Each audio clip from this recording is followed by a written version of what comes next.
Good morning, listener. This is Kasfur and welcome you all again on my channel. Step. Today is 4th of November and I'm here to give you a morning dose. So before jumping to the top stories, if you haven't subscribed my channel, do subscribe and stay up, guys.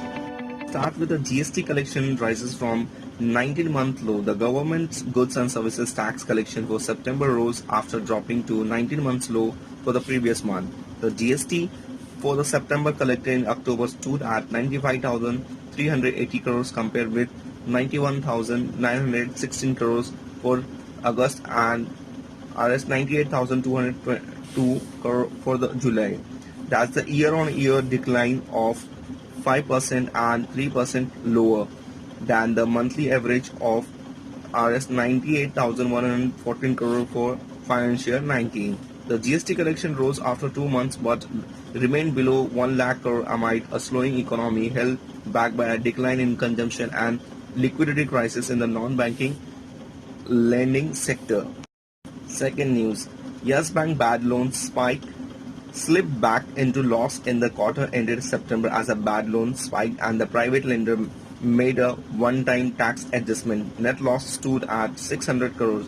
Higher loss was due to one-time direct tax adjustment of 709 crores, bad loan ratio to 7.39% from 5.01%.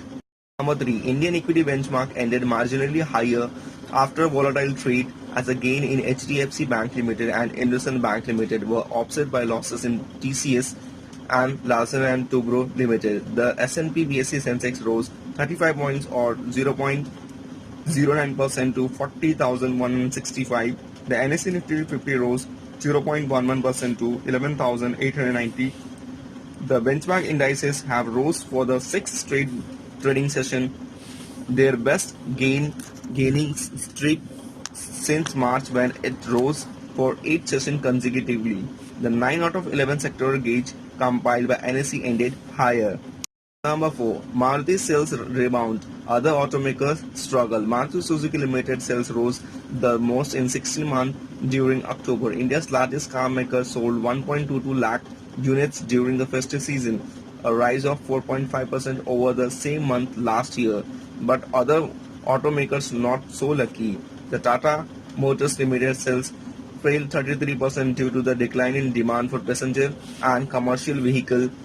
Mahindra & Mahindra Limited total sales fell 11% to 51,896 units, while tractor sales declined 4%. Ashok Leyland sales fell 35%. The commercial vehicle maker said it will observe further non-working days in the November. 5. Flipkart loss more than halves.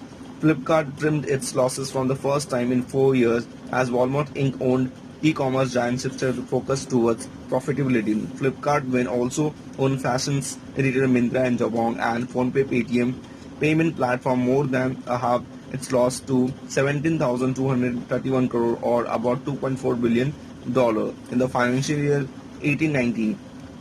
Flipkart's loss for the year ended March 2018 stood at 46,901 crore or about $6.7 billion, the filing showed.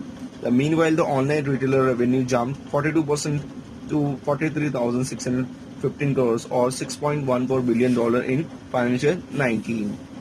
Number 6. UPI 1 billion milestone reached finally. A payment platform created by India's largest retail bank surpassed a billion transactions in October, a milestone that affirms the tremendous growth of service offered by US giant from Walmart Inc. to Amazon.com Inc. and Google.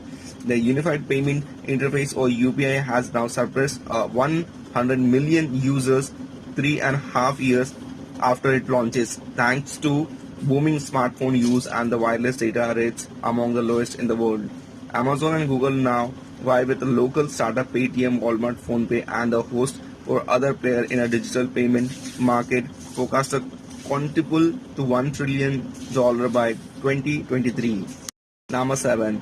RBI moves to strengthen the supervision. The Reserve Bank of India has reorganized its supervision department amid concerns that the regulator failed to catch the buildup of risk across the bank and non-bank lender. Recent instances of fraud such as the one at Punjab and Maharashtra Cooperative Bank have also damaged the regulatory credibility. As a start, the central bank will consolidate supervision under a single department.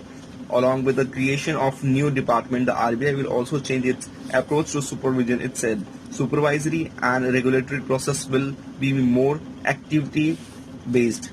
Last news for the day, another stake sale in Zee Entertainment soon. SL Group is planning to sell more stake in Zee Entertainment Enterprises Limited as the promoter looks to pay debt to people involved in the transaction said. As a part of process, mutual fund will transfer shares of the broadcaster offered as a collateral by the Subhas Chandra led group into an escrow account. The people told the analyst on the condition of anonymity. About 5.5% of Zee Entertainment total equity placed with the mutual funds will move into the separate account so the promoter can eventually sell the shares. One of the person quoted above said, the promoters are in talk with a large only funds and strategic investors for a stake sale, the person said. So that was all top stories that you need to know to start your day. Have a great day.